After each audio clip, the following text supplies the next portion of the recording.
afternoon, everyone. It's Rachel here, and we are going to do a bit of a different video today. This was a request by Terri from Terri Rankin Studios, and it was how to care for your books and yeah, clean them and get rid of smells and that sort of thing. Now, you know, I'm not an expert with these things. I've done a bit of research on YouTube and read a few things and that sort of thing. So these are the few bits of information. It would be a little bit of trial and error. I do have some things that I'm still testing, so I don't know, but exactly. But these are a few thoughts to help you. So storing your books. So I have my books in a lovely bookshelf that we saw one, like we got it wrought iron frame made, and it has wooden shelves, and we saw that sort of thing on the internet, so we got it custom made to fit our wall. And so one of the things I discovered in my research was not to store the books like really jam-packed all together like that. To leave just a tiny bit of space between them, let them breathe, sort of thing. So that's one thing. The other thing was the ideal room temperature is 20 degrees. Our place is usually between 21 and 22 degrees because otherwise it's just simply too cold. But my books seem to be fine. They don't seem to have deteriorated any further than what they were. And then just to check them periodically for worms or silverfish or that sort of thing. So just open them up and see if you can see any new worm tracks that weren't there before. You might have bought a book that doesn't have worms anymore. I don't know if any. Oh, look, see, this one's broken. We'll address that in a minute. You might have bought a book that had worm damage in it. But just see if it's progressed. So if you were to see like some little holes or tracks appearing in your books, or it could be something that you decide to do once a year, you might just sort of slowly work through your library, put them in Ziploc bags and put them into the freezer and leave them there for 5 to 10 days. I think 5 days is even enough. And that's what the libraries and the museums do, is they periodically take the books and they freeze them. And that kills any mites or anything that might be in there. So I've got books in the freezer because as you know, I bought the worm collection from the elderly man. And so I'm still going through and freezing them because I did buy a lot of books. So some don't, like some of them are only like damaged a little bit in here and that didn't get into the papers, and others are really damaged, so they're going to be book page packs and that sort of thing. So so repairing books that you want to keep. So this sort of thing, I just leave it. It's lost its paper spine, but I would just leave it. Something that's really pretty on a book too is that you could do is you could put some leather there if you wanted to, or fabric, or you could put just a pretty piece of lace. I mean, that would be gorgeous like that if it was a book that you want to keep. Now, these books are fairly rare, hard to find, with usually the 1700s. This is a French one with the paper on the outside. This is a Remondini paper, I believe, which is a Venetian family. I'd have to look up when they were active, but normally this might be French one, I don't know, but these sorts of papers there was a very famous Italian family that did those sorts of papers and in the 1700s, and they were from Venice. But this is a beautiful French one. See, these to me are hoardy books. I don't get many of them, and so I put those into my bookshelf. This is a parchment, so it's animal hide. So I simply will I haven't done it yet. I haven't decided what I'm going to do with this book, but I would put some PVA glue in there and put some pressure and just glue that back down to repair it. That's all I would do, and glue in there. And yeah, I'm probably keeping this book. And this one is 1718, and it's really actually, I think it's I don't know if it's a thesaurus or a sort of like a dictionary. It's in Latin. So, and I mean, it's one of many volumes, so it's missing the other ones. Let me see. Oh, no, it might be one volume, this one. Normally there's many. See, look at all this. I could come in. So another thing you can do is get a nice soft brush and you can brush away. See, there's a bit of dust coming out of there, so I would do that. And I did get, I saw a lady, I can't find the video, but she had some books that were damaged in fire, and so they had soot and everything on them. So she bought this stuff, and I think you can get it very easily in America. I was able to get this on Amazon. It took a little while to arrive. Absorine, guys. And it smells like Play-Doh. I don't know if it's called Play-Doh all around the world. So basically you just take it. It's like Play-Doh. Honestly, it's like, I reckon you could make it. It's like Play-Doh. We used to make Play-Doh when we were little, and it smells like that. And basically you just gently rub on a book. And in fact, you probably can't see, but I can see that it's actually cleaning the book a little bit. It just rubs away the dirt. Yep, it's cleaning it. You probably can't tell, it's really subtle, but it is. The page is lightening. Now, I am one of those people that I actually like the pattern and the cut. See, it's all coming off there. I can just see the excess is coming off. Let's see here. And it doesn't damage the book or anything. So that's something. If you've got a book that you really like and you want to clean it up, I can see it's lightening. I don't know if it's showing up on the camera, but it is lightening the thing. But I actually like the dirt on my books. Aren't I silly? But I do. It's part of their history. They've been gathering the dirt forever. Let's see what happens here. Yep, it's lightening. Not not a lightning flash, but it is brightening the color. So it does take off the surface grime off the books. There was another thing that I did. Oh, I had those foam sponges. But you have to only do it very lightly. And then this, I'm just going to mold that in again. And so it literally will last forever. So I think that's a really good investment if you want to clean your books, is Absorine. Okay, paper books and wallpaper cleaner. So I think that's fantastic. That actually took a lot of grime off there. So that's really worth thinking about. So the other thing was, ignore this. I've been cleaning with it. These foam. They're just a foam sponge. I just quickly ran it under the water, squeeze it, and then, you wipe. You could even do it dry. I feel like things are just cleaning off a treat with this. So yeah, all these things are going to be really great for cleaning your books. Okay, so that's the cleaning. And then I wanted to talk about, the cleaning and the repair. And honestly, I'm not touching these. If I see they deteriorate more, I'll put something lovely on the spine and that's it. But I really don't want to interfere too much with the book. I don't see any mold. These ones are not smelly. They don't smell at all. They just smell a very light smell of dust.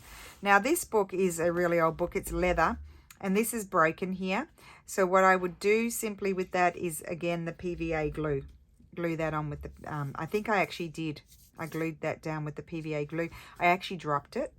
I had actually recorded this video and I glued it on in the video, and then I decided to get this stuff because then I found this video afterwards and I got this stuff and it's really great. And I dropped this book and look what happened. The cover came off. So there's really not a lot I can do here. I'm thinking I might just find a very fine, I don't have anything here. I'd probably just put something like this. Actually, that's what I'm going to use. I will put that down there, but I think I want to scan this first. So I would put that down there and then it would just live like that with the fabric shooting out, and then I'll glue that back down again. And that is the way I'm going to repair it. My mother-in-law bought a 1600s book when she was with me. I'm hanging on to this one. Another French book, 1743. Yep, I'm hanging on to this one. Oh, look at that. So yeah, I'm going to be doing some scanning in this because Steph loves to use those things when he's designing our digital. And look at that, someone drew that in the back when he's designing our kits. But she had bought this beautiful old, I think it could have been a Bible. Now let's just try the Absorine on here. And the front, it was a leather one, it had come completely off, and I just put a piece of fabric. I told her I'm not like this because this is all glued on, so I couldn't just take it off and then put some fabric there and reattach it all. So I just used a piece of thin fabric and reattached her cover for her. It does a little bit for this, but not much. That's not coming off, but it's not mold or anything. It's just grime. It's just old age and grime. A little, I mean, it does clean it a bit. You can see this got, actually I've squeezed it over, but it got really dirty. So it does actually clean it. But as I said, if you want to do a good cleaning job, you can use a nice soft brush, and then this and the foam as well will sort of, can you see that? It can pick up all the dirt. So I'm not too worried about that. I don't want that to come off because I want to reattach that. So that's the repairing of the books. I mean, I'm fairly simpleton with that. I'm not an expert. The other thing is, like, if you had one with a hollow spine like that, and this had come apart, I would glue a thin gauzy sort of fabric to the book block. Does that make sense? The block of pages. Let me grab one. Do I have one here? Oh, look at the no, not that one. Where's my book block? I've got a book block here somewhere. Do I? No, I do, but I can't find it. Oh, mate, here we go. Here's a book block. So what I would do, I don't have this was a paper cover, this one, but I would take a thinnish fabric, something not too thick, or let's just say we had this one, just say it was the full length, and I'd glue it. I wouldn't take this one. I would actually, well, you could do it that way. Really, really glue it really well onto there. And then maybe if it's got a plain page, glue that down there, and then glue all of this onto the book block really well. Let it dry, then glue it into the book cover.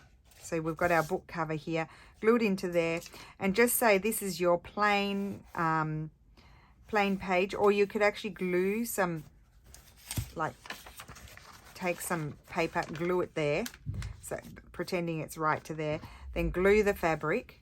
I'm not sure if it would work, but I think it would, and then glue the fabric down and then that down.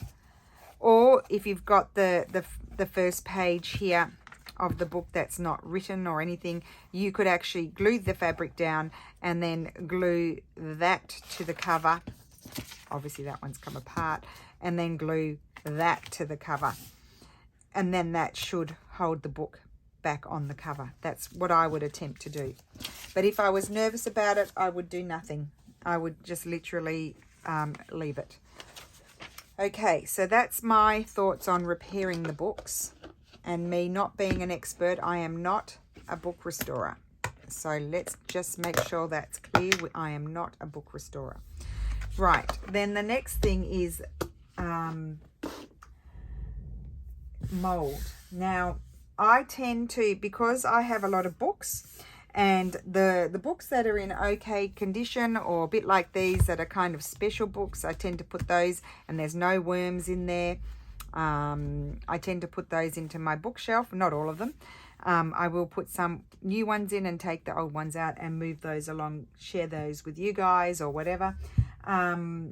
If there's mold, I haven't ever put a moldy book that I know of into my bookshelf. Now, I understand that there was one lady who wrote a comment that she has a Bible. I don't know if it was a family Bible or a Bible that's got mold in it. So I have a few thoughts, and I'm going to link a video of an expert that talks about removing the mold. And I do highly recommend that you do that, because the books that I have that are moldy are really damaged, and I would never put them in my bookshelf, but that's because I have many books.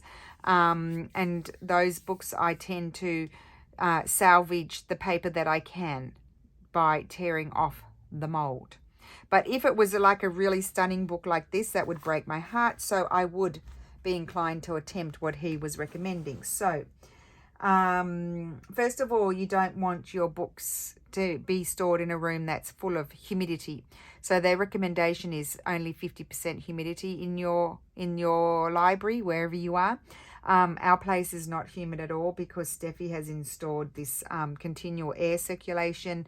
And so I know that it's a fairly good environment for the books to be stored in. So, and also you need good circulation, like a room that you might open the doors. Like we have continual circulation of air in our house, but you might not. So you open your doors when it's dry outside and let the air circulate through, and it goes through the books. So if you have a moldy book, put it in a sealed bag, so a Ziploc bag. If it's too big, you're going to have to put it in a bag and make sure there's no holes and tie it up and close it, and put it in the freezer for a week. And then what you'll do is you can use, I think I don't know if it's called hydrogen peroxide, or I wouldn't use that. You can use bleach just as well, or rubbing alcohol. Now, this gentleman said the recommendation is 10 parts water to 1 part bleach or 1 part rubbing alcohol. He says that he actually prefers sometimes just using it pure, so the rubbing alcohol or bleach pure, putting it on a rag, squeezing the book tight, so squeeze it tight like that, and rub over the edge of the book to kill the mold. And then he says if you've got really severe, that's just dirt, if you have really severe mold in your book, to put cling wrap under the page that you need to work on, and use the same product very lightly to kill the mold, and then leave it to dry, and then you would go to the next page that needs to be done, because you might not need to do all the pages. And then he recommends leaving it outside in the air when it's dry, sort of maybe open like that, and just to make sure that the mold has died. So I'll link his video below, because I am absolutely not a expert about removing mold, because as I mentioned, I have lots and lots and lots of books. I have ones in better condition and worse condition, and the worst condition we recycle the paper. Also because, as I've told you 100 times before, these are books that are one of many tomes. Some of them were, mass produced. They weren't particularly for that time, and they weren't particularly special books or special themes and everything. So once they're really damaged, as I have many of them, I don't tend to keep those in my bookshelf, or sell them. Like I'm not going to sell you a really damaged book. And then as for the smells, well, I have plenty of smelly paper. My book page packs this last round will be pretty stinky, because there were some lovely pages in there that did have a bit of a smell. I did put the those little pouches, that it's called salice here. I think it's the same in English, and they absorb humidity and odors. I don't know how well they'll work, but I put those in, and so when you open those packs, air them out. My biggest recommendation is just air them out, and then the more, because some of the smell might have absorbed into the other pages that didn't have a smell, those ones will clear out. But the ones that are more persistent, again, you can put them in the freezer in a Ziploc bag with some bicarbonate soda. You can also put them in a container and put the box of, or maybe some, bowls or glasses of bicarb soda around in the box. Put your book in there, or the pages. You can maybe put the book standing up like this, so it sort of gets in. And then I saw a lady, but I can't find that video either. She likes to put essential oils, so cinnamon essential oil, which I didn't know existed, and tea tree oils, and they also then it'll make them smell nice, and they also they can be effective in keeping at bay any mold sort of things. So again, put it in a plastic container in little bowls. Put your bicarbonate soda, maybe put some of the essential oils as well. Put the lid on, and you may have to leave it. You could leave it for a few days. You might have to leave it for a week. You might have to leave it for a month. It depends on how bad it is. And I'm just waiting for my essential oils to arrive, and then I'm going to be testing it out, because I have some stinky books that I don't want to throw out because they're in great condition. Like, they're not in great condition, but the pages are in great condition for us to use, and I want to try and get rid of the smell. And then one of the other ways of getting rid of smells that which has been recommended by some of you guys, and I saw on the internet, is cat litter. So same deal, put a tray of cat litter, and then put another small container with the book or pages on top, and leave it there for as long as you need to leave it for the smells. And there are many other ways, and you can Google it on YouTube, which is what I have done. But yeah, there are many other ways for attempting to get rid of the smells, but I do like the essential oils with the baking soda method, and I'm going to give that one a whirl. So I hope this video was helpful. I'm now going to attach the giveaway winner. I'm very excited about who won. She has a lovely YouTube channel, so I'll link her in the description box. And thank you so much for watching, and I hope you have a wonderful Sunday, and stay tuned for the giveaway winner. Bye.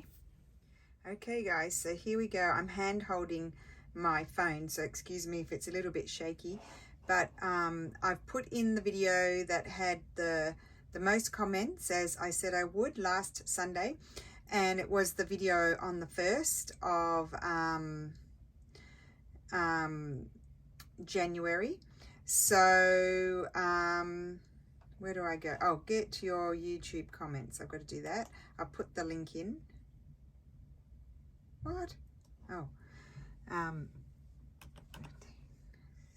silly. Okay, and start raffle. Here we go. So this is for the prize that I mentioned last week, and I've already forgotten exactly what it is, but don't worry, I will go back and get it. Now, let me just, before I do it, say, this is the only winner that there's going to be. So you're not going to receive any weird messages from me using my icon that you won a prize. The winner will be the one person here. And that's, of course, I need to check if they are actually a subscriber. So let's go ahead and see who won. Oh, wow. I know she's a subscriber. Vintage Beauty Car. Okay, I can't remember your name, but I will be contacting you, and you are going to receive the prize. So perfect. So thank you so much, everybody, for all of your wonderful comments this week, and I hope you're well, and we might do something fun like this again. And yeah, have a great Sunday. Bye.